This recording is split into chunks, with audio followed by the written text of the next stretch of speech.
When Marquez shoots you a message that you have to react to a video, I'm all over it. Let's check out how Mr. Who's the Boss did on his 90-day body transformation. Huge thank you to Odoo for sponsoring this video. Let's get started. Beep-whoop. Last week, I got the greatest message ever. You get to adopt 6 more newfies without having to work to take care of them? Do you want to play in the Sidemen charity football match? That's pretty cool. I would like to play in the Sidemen charity match. KSI, you've been on the show. Come on, baby, get me in. My favorite sport to play in the largest stadium in the country with the biggest online audience of any charity sports. And I grew up an Arsenal fan. Thierry Henry, ooh. And millions raised for great causes. Oh my God, yes. The only issue is I look like this. This is my current body. First of all, we have to move away from judging someone's performance level or fitness level simply based on the way they look. I hate to use anecdotes as examples for rules. This isn't necessarily a rule. But have you seen Tyson Fury's body when he beats up on Jack Diesel dudes? And this is about how good I am at football. That's the problem. That's the bigger problem right there. Now I just need to completely transform my weight, my health, and my football skills before April 18th. How many days is that? Do we know? 90 days. In 90 days, you could make some meaningful improvements to cardiometabolic fitness. Are your football skills gonna greatly improve? And look at me saying football instead of soccer. Should I say footy? Oh dear. I just got a full body DEXA scan done, which is pretty crazy because it shows you in crystal clear detail how much of you is lean muscle. Okay, so this is where non-medical people talking about medical subjects gets a little bit wonky. This isn't a crystal clear image. I wish it was crystal clear. There are so many variables that impact, for example, your lean mass. Many people assume this lean mass number represents muscle mass. And while a part of that, a good part of that is your muscle mass, it's also glycogen, hydration, inflammation, things that can vary test to test, which is why a lot of these tests are not recommended to be done over the course of a week to week, because there are variations. There is a standard of error. And I'm not in love with the report that came with that, because it confirms the obvious that I do have slightly too much fat. I've never heard this fat mass index. I would love to see percentages instead, but this clearly is some validated range from the body composition DEXA scan. Also, important to note, DEXA scan, while it is a low amount of radiation, there is still an amount of radiation similar to an X-ray. So something to take into consideration why we don't recommend it for pregnant patients. It's saying over here that I'm 64th out of an average 100 people, but it's also made me realize that I have way too much visceral fat. Yeah, so this visceral fat calculation is also interested, and notice I say calculation because this is usually done by software estimation, not actual clear visual representation. Visceral fat is a problem because this is the type of fat that lives on your organs, not the subcutaneous fat that lives underneath your skin that you see on the outside of your body. When we see the correlations of those who have high amount of visceral fat, they tend to have poorer outcomes, meaning higher risks of cardiometabolic disease, diabetes, heart attack, strokes, etc. The good news, though, is losing extra weight is pretty much as simple as this equation. Calories taken in through food and drink, so for me right now, this is 2,500 a day, minus the calories I burn. Calories in, calories out, while oversimplified, is a good baseline for understanding of how our bodies lose and gain weight. Now, why I say baseline? Because there are other variables. There are hormonal processes. There are processes that impact your metabolism, how many calories you burn just by being alive in a given day, the thermic effect of food for your body to digest certain nutrients. So there are other factors, but when you want to simplify it, to just get the basics going, calories in, calories out is a fair place to start. So that's both what my body burns naturally, just by being alive, 1,800, and any extra that I'm able to shed by moving around and exercising, a meager 400 right now. And I wonder how accurate these numbers are, because getting your baseline caloric burn calories does change depending on your body weight. So as you lose or gain weight, that number can change. So the human body is very interesting in how it thinks about self-survival, because the human body is trained to survive, not starve, not not burn fat, but to create storage in case you meet a situation where you don't have access to food. I'm eating more than I'm using, so my body is storing that excess mostly as fat. So to up the number of calories burned, my desk chair is gone. It's replaced by two things. This wellness ball that I bought from Technogym. I don't like this. It's not that I don't like the tool from Technogym, the ball. I just wouldn't recommend someone try and burn calories in this way. It's usually A, not necessary, and B, can actually harm your ability to lose weight. Bear with me here.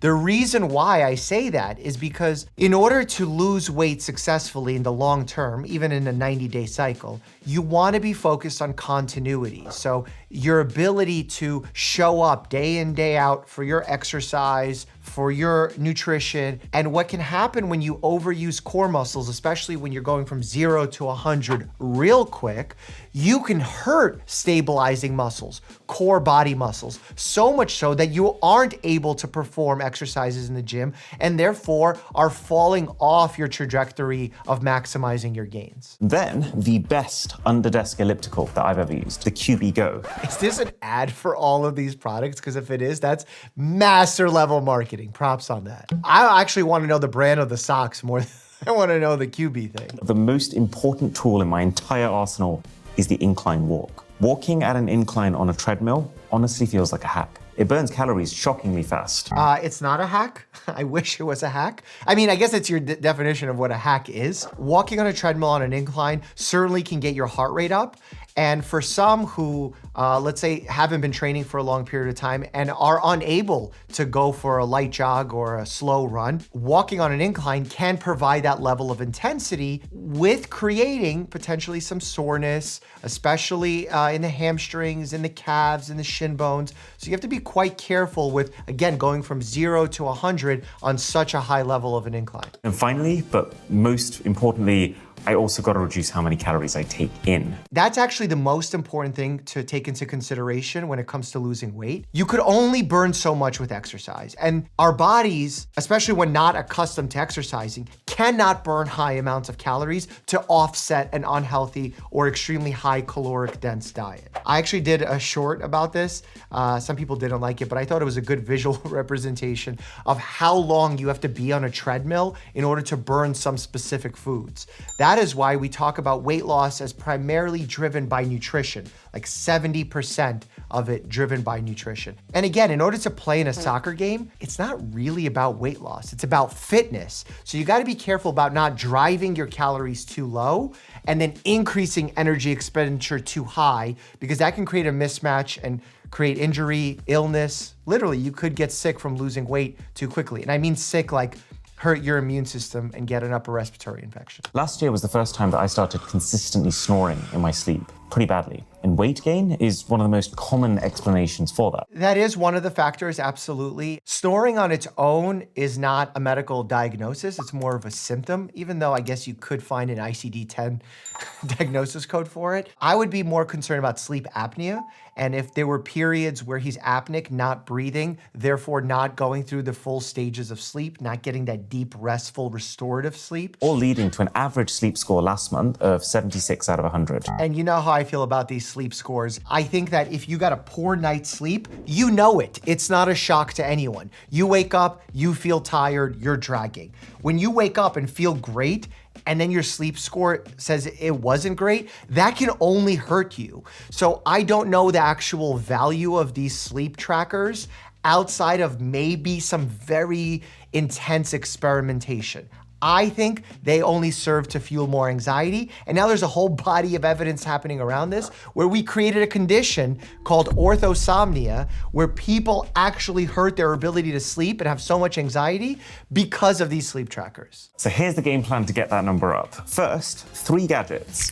And to be honest, each one of these is a bit of a wild card. First is the Weigum mat, which you place onto your bed, and it's meant to use vibration in a way that stimulates circulation and relaxation. Oh, that doesn't seem nice at all. Who wants to sleep on a washing machine? They say this is absolutely transformational to how restful your sleep is. I mean, I don't know. It doesn't sound, does it sound restful to you, Sam? No.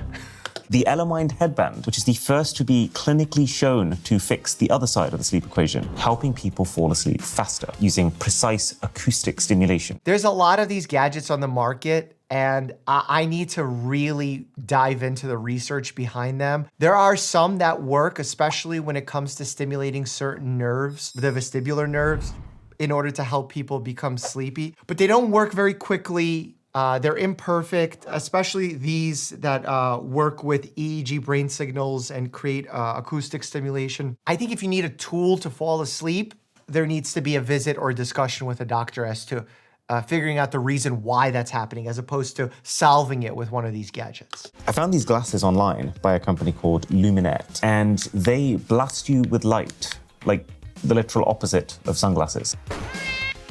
Ooh. It's surprisingly out of your way. Like, I very much feel like I can carry on doing what I'm doing. Bro, no you can't. Like, I'm sorry, but you're not gonna just carry about your day with this thing on your head. It's actually a pretty well-established thing that one way to fix your sleep cycle is to focus on exposing yourself to lots of light early in the morning. Oh my God, go outside. We've reached a new level of tech gadget where now instead of going outside or just opening the window, we need to have artificial light blast us. Back to the video in just a second, but first I want to tell you about Odoo, a business management software with a full suite of integrated apps. It allows you to bring every element of managing your business into a single platform. They've got apps for accounting, integrated CRM, manufacturing, point of sale, you name it. As you may have noticed from the items listed for sale down below, I have an e-commerce business selling merch. And if you have a business like mine, you'd love Odoo. They have apps from everything from real-time inventory tracking to scheduling, production planning. It's so great having every tool you need all in one place. Their interface is super customizable and real user-friendly, making it easy to move around between different apps, improving efficiency, no matter what kind of business you're in. And get this, your first app is free for life. From there, you can pick and choose which apps you truly need. I love not having to pay for a bloated package of products you'll never actually use. So click the link in my description to get started with a free 14-day trial, or even request a demo of Odoo and level up your business. All right, let's get back to the body transformation. So one thing, if you're not getting completely optimal sleep, I would recommend you do is just see a doctor. Oh, thank you. That was nice. We got a little shout out in there. I found one who's a specialist in everything I suffer with. Oh, a little fiber optic scope into the nose to check out the vocal cords, the oropharynx. He stuck his big, long camera up my nose and immediately found inflammation because I have like 17 allergies. So he's given me a spray to take that down. Azolastine probably, maybe a little intranasal steroid. Azolastine is an antihistamine. Flonase is the typical nasal steroid that we give people. And then also from a blood test, he found that I have a pretty significant iron deficiency. Oh, interesting. He's saying is the most likely cause for all the restlessness that I get. So restless leg syndrome, one of the things we need to check is iron, but in a person of this age, not knowing any other medical history or family history, I would be extremely concerned learning that you have an iron deficiency anemia. Because one of the reasons people develop iron deficiency anemia is because of bleeding. So there has to be a very thorough evaluation where you're losing blood. Sometimes it could be in your stool due to, obviously I'm thinking extreme cases, like a colon cancer diagnosis, but it needs to be tested because there could be microscopic small amounts that are being lost and not being found. So I never would just diagnose a person of this age with iron deficiency anemia without a workup to figure out why that exists. I got a wedge pillow. My dad, who's almost definitely at this point where I inherit my snoring genes from, he swears by this. He carries one of these everywhere he goes because it lifts the entire upper half of your body. That's also really good for individuals who struggle with reflux symptoms because it allows the acid to stay down in your stomach as opposed to coming up at night where people frequently have a lot of symptoms. And he did mention he has allergies. Sometimes when you lay flat, people will have postnasal drip where it actually drips onto the back of their throat, creating irritation, swelling, mucus, coughing at night, and that keeps people up as well. This helps battle that as well. Now, the best way to measure fitness is something called a VO2 max test. Well, no. VO2 max is one of the best variables that measures your aerobic fitness, but there are so many other variables to fitness that a VO2 max doesn't measure. Think about strength, think about coordination, anaerobic fitness. So VO2 max is part of that equation, and it's one of the most important variables when we think about controlling for cardiometabolic survival. So like decreasing the odds of having a heart attack or stroke and then surviving a heart attack and stroke. But what we're talking about a VO2 max improvement in is going from a really poor number to a moderate number, not going from a moderate number to some ultra high, ultra marathon number. That's not where the majority of health gains lie. Fitness influencers out there need to be careful of how they talk about these VO2 maxes. VO2 max is actually pretty widely considered to be one of the best indicators for how long you're going to live. So you can imagine I wasn't ecstatic to find myself firmly in the fair category. That's not exactly true. This has been overstated. What you should be aiming for with a VO2 max is just a good number. And I really push people away from looking at the variables on their wearables when it comes to VO2 max. They're also imperfect. They're not a metabolic lab value because you need a metabolic lab to actually get this number. And again, you're looking for good, maybe excellent. You don't need to get into that superior range to get the good health outcomes. It's comparing the very bad to the good, where you get the best outcomes. There's two things that can specifically help to address this though. One is interval training, so bursts of sprinting with quick breaks in between. I say as I've just taken a seat. It's not just a way to get more calories, because interval training, it trains your heart to actually get more oxygen to your muscles, and it trains your muscles to be able to use that oxygen better. Yeah, I mean, he just kind of described all exercise, but yes, interval training does work well for improving VO2 max. It's not the only way. Focusing on zone 2 cardio is valuable, but again, it's not a complete picture of one's fitness. You still need to take into consideration mobility, balance, coordination, sport-specific skills, strength. So it's about building a good foundation with zone 2 training, trying to get that ceiling higher with these interval trainings, and then focusing on all the other variables of fitness in between. The second thing though, is this guy, the AeroFit. Oh, I love this. This is something you keep around your mouth and it basically makes it harder to breathe. Yeah, I mean, you don't even have to use it in this way. There are specific exercises that they give you with this device that you can do to train your lungs and teach you to breathe the correct way using diaphragmatic breathing. I think it's a pretty cool tool. And remember, VO2 max is not just about taking more air in. It's about getting air in, air into your blood, how much your blood can deliver, and then the muscle and tissue can use. I've searched for years for the perfect water bottle, and I think I found it. Because I've also been treating myself by emptying one of these electrolyte sachets in there. Okay, so that is quite controversial. They make the taste much less boring, and they're quite clean. The only sweetener is a bit of stevia. You gotta be careful with a lot of these electrolyte powders. Most people are not exercising or sweating enough to lose enough electrolyte to warrant a 1,000 milligram bomb of sodium. And some of these companies, like LMNT, have statements on their websites, or at least have had statements on their websites, that are not in line with modern medical societies and modern medical knowledge about sodium. Especially here in the United States, we overconsume sodium like crazy. And especially my patients that have heart disease, congestive heart failure, they oftentimes end up in the ER from this overconsumption of sodium. So you need to be very, very mindful of how you consume these electrolytes. Very easy to overdo it. When I started this challenge at 84.6 kg, one thing became immediately obvious to me. Losing weight the way that I'd originally planned is miserable. Exercising while brushing your teeth, this is such a gimmick. Like, if you feel that you need to do this, you're doing something wrong. Exercise when it's time to exercise. Rest when it's time to rest. Work when it's time to work. When you start creating this through line of constantly burning calories and creating this obsession, that's what drives unhealthy relationships with food, with diet, with weight, with muscle. And we don't want that to happen. The idea of creating a healthy body is one that is sustainable, one that is enjoyable to your lifestyle, but also maximizing healthiness. When you're constantly just thinking about burning calories, that is not necessarily a healthy mindset. Weight is just a number that needs to be factored in to the totality of who you are as a human. That is called holistic medical practice. So with just a few tiny habit adjustments like this, combined with about an hour of proper focused exercise a day, that's great. I'd love to see that. Good form too. Sometimes weight training too, because it was super important to me when cutting to not lose muscle. I have been every single day, I would say easily hitting over 1,000 calories burned. And a lot of these overestimate how many calories you're actually burning. In fact, most of them are inaccurate. Studies have confirmed this. The Weigum mat.